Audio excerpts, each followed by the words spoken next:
22에서 27번 하나는 현대소설이고요. 하나는 시나리오예요. 문학 복합지문이고요. 둘 다 제목은 갯마을이고 가의 소설을 원작으로 해서 나의 시나리오는 요거는 나는 가를 원작을 각색해 놓은 거예요. 가에는요 주인공이 해순이라는 여인인데요. 갯마을에 대해 애정이 있는 여인이죠. 이 여인을 통해서 해순이라는 여인을 통해서 갯마을 사람들이 어떻게 살아가고 있는지 삶의 애환에 대해서 이야기를 해주죠. 풍랑 때문에 첫 남편인 성구를 잃습니다. 바다로 나가서 식구들을 부양하고요. 그리고 나서 두 번째 결혼해서 남편인 상수라는 친구가 있는데 상수를 따라서 산골로 갑니다. 산골에 가서 살고 있는데 징용으로 남편이 끌려가고 난 뒤에 내가 있어야 될 곳은 바다인가 봐 라면서 다시 갯마을로 돌아옵니다. 결국에 이 소설에서 바다라는 건 해순이와 마을 사람한테 시련을 주기도 하지만 순수한 자연 공간, 원형의 자연 공간, 인생의 근원이 있는 곳 정도로 되고요. 주제는 바다에 대한 애착과 원시적이고 건강한 삶에 대한 희구 정도가 되겠네요. 주제는 옆에다가 써드리고 그거 보고서 이제 다시 내용 확인하러 갈게요. 주제는 바다에 대한 애착과 원시적이고 건강한 삶에 대한 희구 라고 보시면 되겠고 나의도 주제가 완전 똑같기 때문에 나의 주제는 따로 쓰지는 않을게요. 본문으로 돌아옵시다. 하나 알려줄까? 이거 끝까지 다 했다가 아까 여기 주제 쓰고 녹화를 안 해서 다시 또 설명하고 있는 거예요. 야호! 신난다. 그러니까 저도 2번 보고 있으니까 사실 전에도 더 봤지만 그대들도 2번씩 보시길 바랄게요. 시작해 봅시다. 대부분의 사내들이 고기잡이를 떠난 갯마을에는 공간적 배경이죠. 늙은이들이 사내들은 없고 늙은이들이 어린 손자나 데리고 뱃그른이나 바위 옆에 앉아서 무료하게 할 일 없이 바다를 바라봅니다. 아낙네들이 썰물에 조개나 갤 뿐 현재의 갯마을은 한가해. 사흘째 되던 날 고기 잡으러 갔거든요. 윤노인은 아무래도 수상해서 박노인을 찾아갔습니다. 평생을 바다에서 살아왔으니까 뭔가 수상해 불길한 조짐을 느끼고 있는 거죠. 어디에서부터? 그들이 바라보는 하늘의 모습에서. 박노인도 막 물가로 나온 참이었다. 두 노인은 바위 옆 모래톱에 도사리고 앉았다. 윤노인이 먼저 입을 뗐다. 저 구름빨 좀 보라니. 구름빨은 동남간으로 해서 검은 불꽃처럼 서북을 향해 뻗어오르고 있었다. 어떤 느낌인지는 모르겠지만 심상치 않은 것 같아요. 윤노인이 저 물빛 좀 봐. 구름과 물빛을 통해서 불길함을 예감하고 있네요. 박노인이 보라기 전에 먼저 짐작이 갔다. 아무래도 변고, 재앙, 난리의 징조였다. 평생을 바다에서 살아왔던 노인들이 본 바다니까 이 예감은 맞아떨어질 거예요. 파도가 아닌 크고 느린 너울이 왔다. 그럴 때마다 매운 갯냄새가 풍겨왔었다. 시각적인 표현을 통해서 후각적인 것까지 다양한 감각을 통해서 불길함을 암시해주고 있죠. 이 정도면 다양한 감각을 활용하고 있습니다. 틀림이 없었다. 난리가 나는 게. 이번에는 박노인이 뻔히 알면서 대마도 쪽으로 갔지. 고깃대 찾아갔는데 울릉도 쪽이면 못 갈라고 하면서 어떻게 해요? 고기를 잡으러 간 마을 젊은이들의 정확한 행로를 알고 있지는 않네요. 두 노인은 말이 더 없었다. 그새 구름이 해를 덮었다. 바람도 딱 그치고 너울이 점점 커왔다. 큰 너울이 올 적마다 물컥 갯냄새가 코를 찔렀다. 두 노인은 말없이 일어나 헤어졌었다. 그들의 경험에는 틀림이 없었다. 일단 잠시 정지. 뒤에 계속 읽을 거지만 어때요? 문장이 굉장히 짧아요. 간결한 문장을 통해서.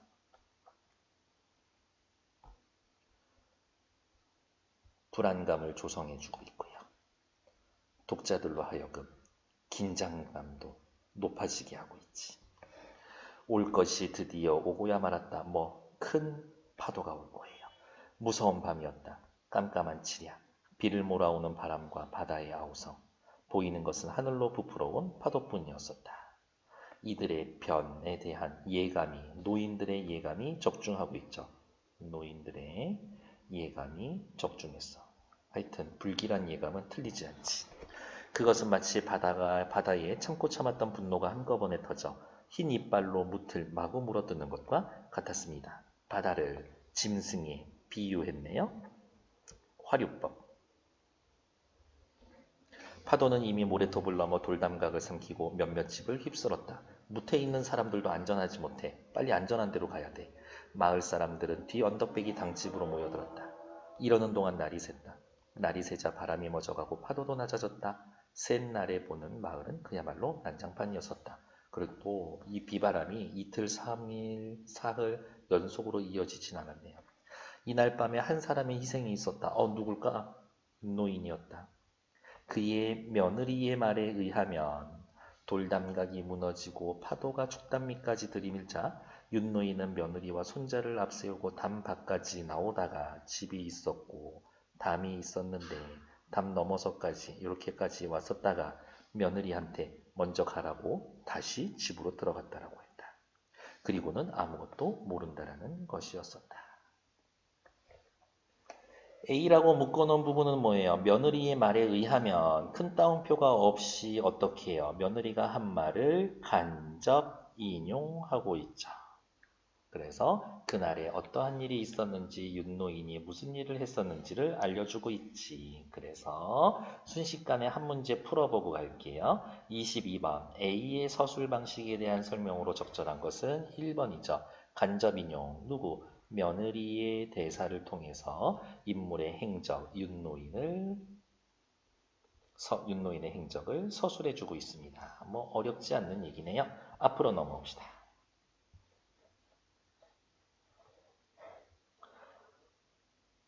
바다는 언제 그런 일이 있었던가 하듯 잔물결이 안으로 굽은 모래톱을 찰싹대고 볕은 한결 뜨거워지고 하늘은 남빛으로 더욱 짙어졌습니다. 어떻게 해요? 요 정도면은 아름다운 풍경이지. 하지만 사람들의 생활은 절대 그렇지가 않잖아요.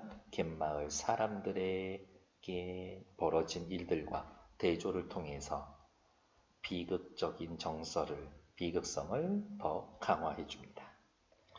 날씨는 좋아졌지만 고등어배는 돌아오지 않았다. 마을은 더 큰 어두운 수심에 잠겼다. 왜? 배를 타고 간 사내들의 걱정 때문이죠. 이틀 뒤인 후리막 주인이 신문을 한 장 가지고 와서 추로한 많은 어선들이 행방불명됐다라는 기사를 읽어주었다. 너무 불안한데 마을은 다시 수라장이 되었다. 신문 기사 때문에 집집마다 울음소리가 그치지 않고 이틀이 지났죠.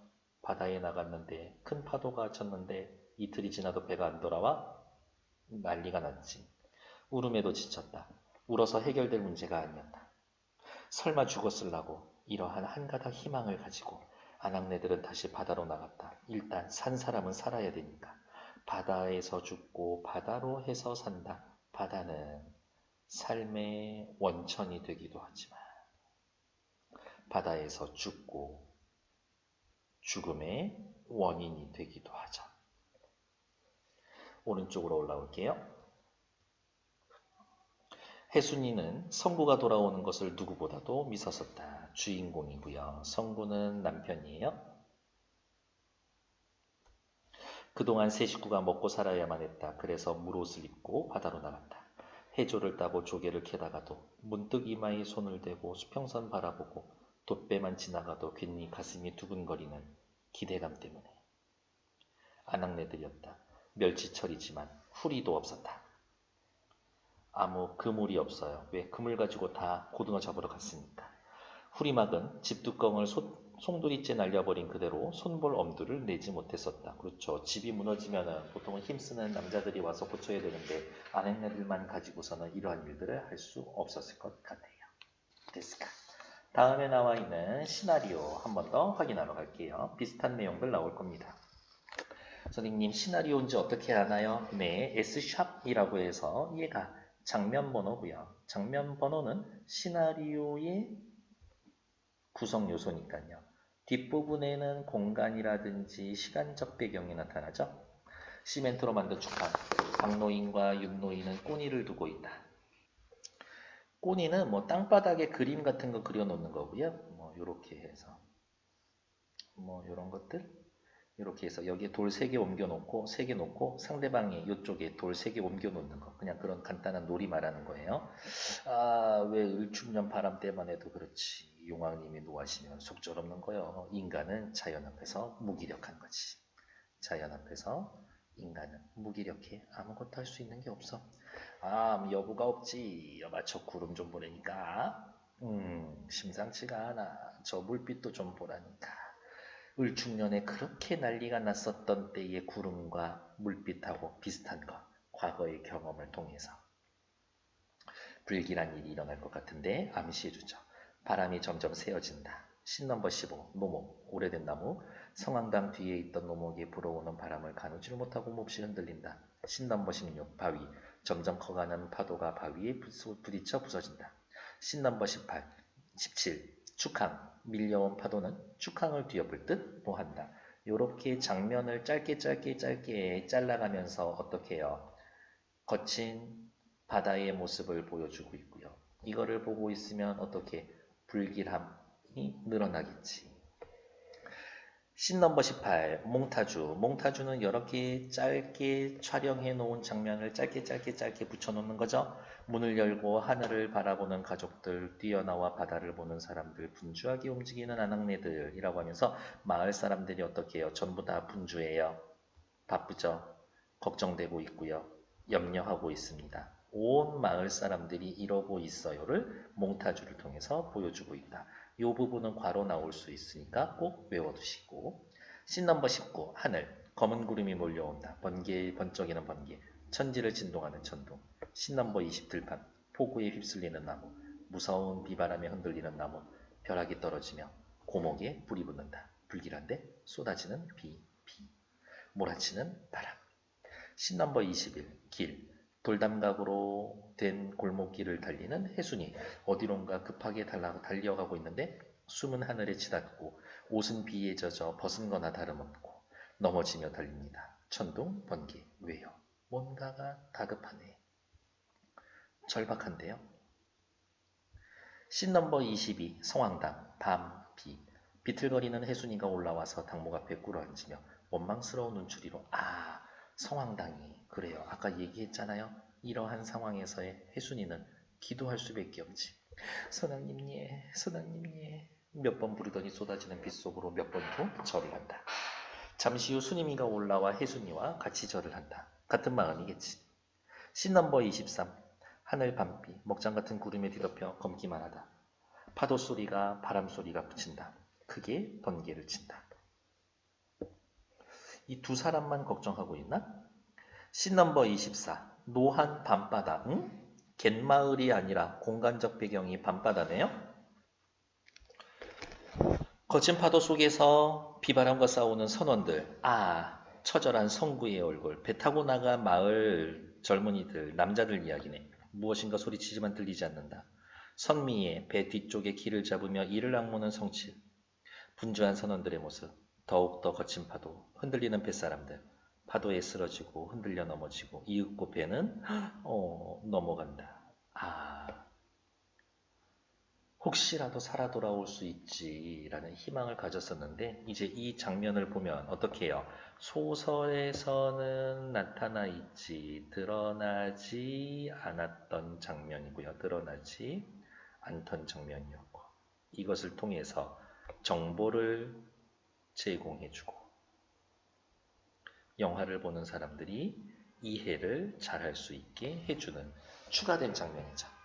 성황당 25 해순이와 순임이 위에 몇몇 아낙네들이 모여있다. 아낙네들 마음은 다 똑같지. 제정신이 아닌 모습으로 절을 하고 있습니다. 어떻게 남편들을 포함한 가족들의 무사귀환을 기도하는 거겠지.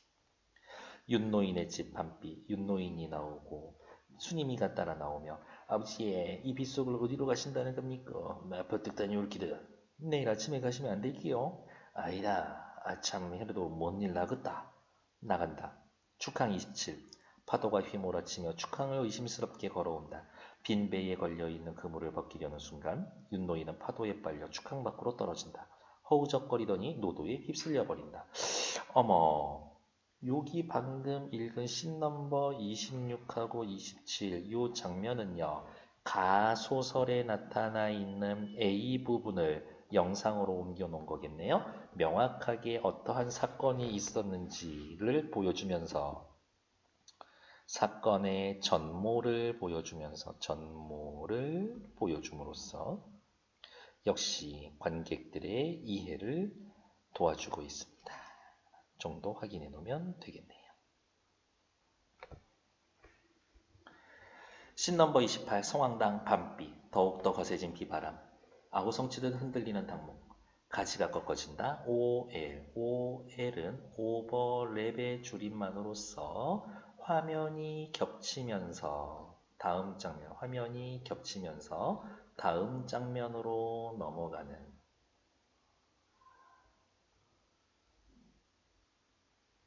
시나리오 용어죠. 씬 넘버 29 아침바다 어젯밤에 폭풍은 어디로 갔는지 자취도 없고 바다는 잔잔하다. 모래밭을 적시는 잔잔한 파도. 어떻게 22번 확인했고요. 23번 보러 갈게요. 보기를 참고하여 비를 감상한 내용으로 적절하지 않은 것은 갯마을은 시련이 연속되는 삶의 터전에서 그에 맞서는 인물들의 삶을 다룹니다. 갯마을 사람들의 일상을 구성하는 사물, 장소, 일 등은 인물들이 시련과 이를 극복하려는 노력을 나타내는 서사적 장치로 나타납니다. 이를 통해 갯마을은 그래, 자연 니들이 우리를 다 죽이려고 하느냐? 라고 해도 삶을 지켜나가려는 의지와 희망을 형상화하고 있습니다. 남자들이 타고 간 고등어배가 돌아오지 않는다. 비극이죠. 시련에 해당됩니다. 괜찮네. 신문에서 소식을 전하죠. 마을 사람들은 더욱 심각하게 여기는 매개물이 됩니다. 괜찮지. 바다는 시련을 줍니다. 하지만 생활의 방편도 제공해주고 있지. 특히 어느 부분에서 나타나 있어요? 여기 소설의 마지막 부분에, 소설의 거의 뒷부분에 나와 있죠. 여기 이 부분 때문에 그런 거겠네요. 뭐라고? 아낙네들은 다시 바다로 나갔다. 살아야 했다. 라고 하면서 방금 읽은 24번의 3번 생활의 방편도 제공해 줍니다. 그러면 그래도 쓰자. 생활의 방편 제공 24의 3번을 알 수가 있습니다. 또 뒤로 넘어가자. 물옷을 입고 바다로 나갑니다. 죽지 않고 살아야 되니까 삶을 지켜나가려는 해순이의 의지. 괜찮죠? 답은 5번이겠는데요. 돛배, 사실은 여기 마을 사람들하고 아무 상관없는 배죠. 아낙네들이 자신의 희망이 실현될 거라는 확신을 제공하는 게 아니라 어떻게 막연한 기대감으로 바라보고 저 배는 우리 배인가? 아니네. 오히려 불안감을 키우는 대상이지 희망의 확신을 주는 그런 대상은 아닌 거죠. 됐을까요? 다음 25번 각 장면에 나타나 있는 것으로 가장 적절한 것은 여러분들은 이렇게 띄워놓고 저는 왔다 갔다 할 거니까요. 씬 넘버 21 보러 갑시다. 씬 넘버 21 어때요? 혜순이가 미친 듯이 달려가고 있는 이러한 장면 있죠? 25의 1번 혜순이가 달려가는 행위 달리고 있나? 그렇죠. 달리고 있잖아요. 숨이 찰 만큼. 기상 악화로 인해 다급해진 속마음을 보여줍니다. 다급하고 절박해서 달리고 있어요. 25번의 1번 정답. 나머지 왜 틀렸는지 살펴보러 갑시다. 씬 넘버 22 혜순이가 이렇게 뛰어온 것은 어디에? 당목 앞에 성황당에 와서 기도하려고 온 거죠. 25의 2번 비틀거리면서 성황당에 오른 것은 당목을 지키려는 의무감 때문이 아니라 기도하려고 올라온 거죠. 2번 탈락. 씬 넘버 22에서 순임이도 등장하고 있죠. 혜순이가 성황당에게 기원하던 것을 멈춘다? 아니요. 옆에 보면 같이 절을 한다라고 대놓고 나와 있는데 무슨 얘기하고 있는겨? 25의 3번 틀린 얘기. 25의 3번 틀린 얘기. 25의 4번 씬 넘버 25에서 해순과 순임은 성황당에 모인 다른 아낙네들과 갈등 관계를 형성한다. 큰일 날 소리 하고 있어. 왜? 해순이 있죠, 순임이 있죠, 몇몇 아낙네 있죠. 모두들 다 같은 마음으로 절을 하고 있는 거니까 갈등 구조라고 하면 안 되지. 25번에 4번 틀린 얘기. 25번에 5번 씬 넘버 26을 봤는데 순임이는 윤노인이 집을 나가는 이유를 제공한다. 라고 순임이가 아버지한테 물어보죠. 시아버지한테 물어보죠. 어디 나가신다는 겁니까? 뭐 부뜩 다녀온다. 내일 가면 안 될까요? 아니다. 아무래도 무슨 일 나겠다. 라고 하면서 왜 나가는지 얘기를 안 해줬어. 그러니까 25번에 5번 집 나가는 이유를 제공해준다. 틀린 얘기가 되겠죠. 그래서 25번의 답은 1번 체크하시면 되겠고 26번 확인하러 갈게요. 씬넘버 18과 24에 대한 이해로 적절하지 않은 것은 씬넘버 18 뭐였는지 한번 잠깐 살펴보러 갑시다. 여기 몽타주 나와 있는 장면 그 다음에 씬넘버 24는요.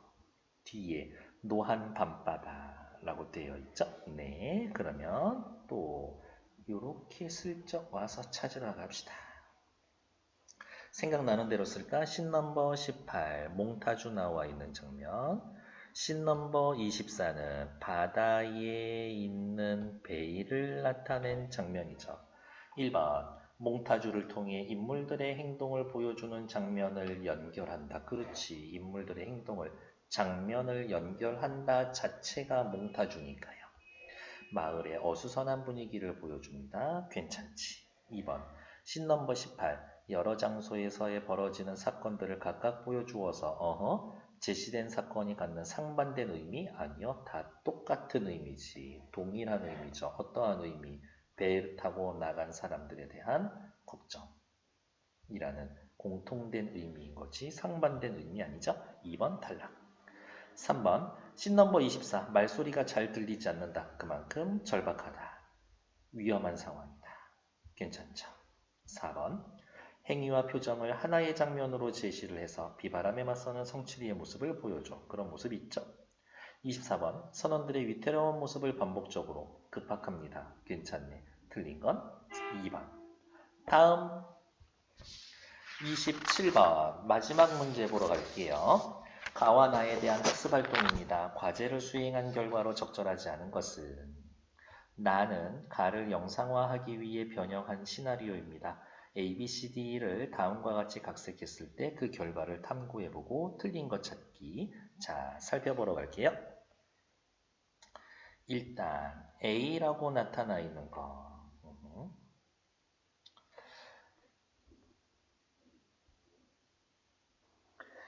A라고 나와 있는 거. 아무래도 변의 징조였다. 27번에 1번 A를 대화 상황에서 아무래도 심상치 않아 라는 대화로 바꿔서 인물이 느끼는 위기감. 그렇지.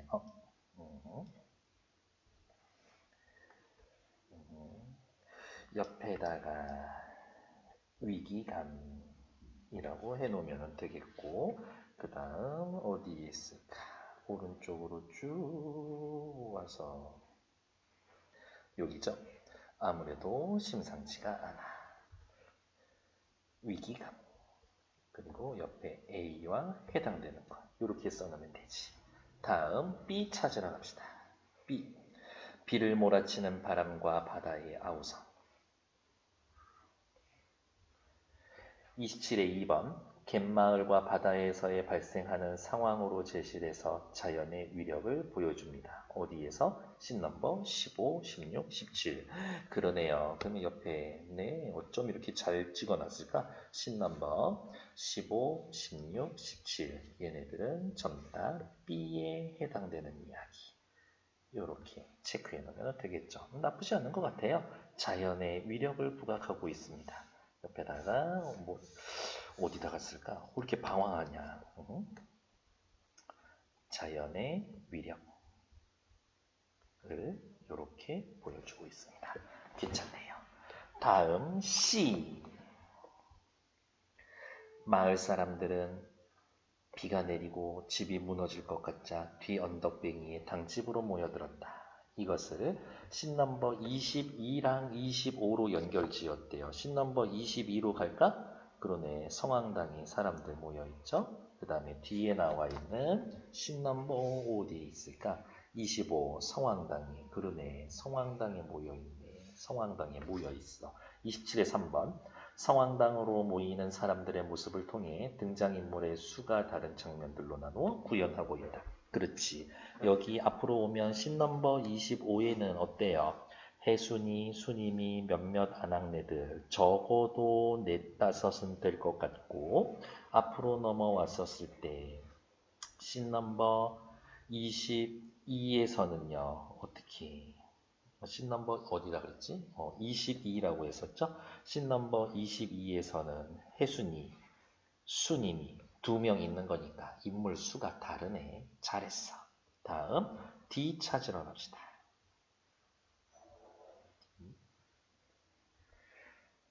D. 마을은 그야말로 난장판이었다. 이거를 위에 봤더니 씬 넘버 28하고 연결을 지었대요. 씬 넘버 28 보러 갈까?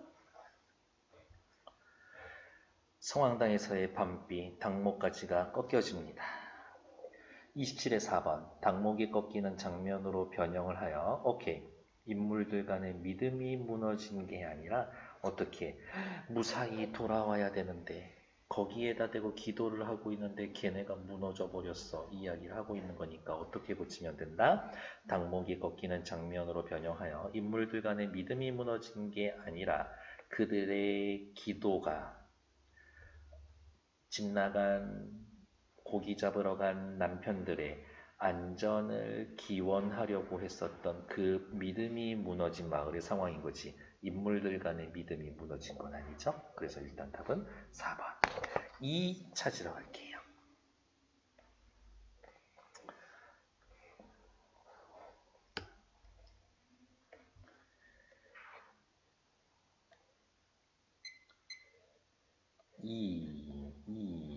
여기 있네요. 바다는 언제 그런 일이 있었던가 하고 잔물결이 안으로 굽은 모래톱을 찰싹대고 있었다. 너무 평화로워졌죠. 뒤로 넘어가서 살펴볼까요? 2를 씬 넘버 28, 29로 보여줄 거래요. 그러네. 28에는 거칠고 29에는 고요해졌고 요 두 상황이 대조돼서 보이죠? 27의 5번 폭풍우가 몰려간 상황을 효과적으로 드러내기 위해 비바람이 거센 전날 밤의 파도가 잔잔해진 아침으로 제시되고 있습니다. 나쁘지 않죠? 27번에 틀린 건 4번. 수고하셨습니다.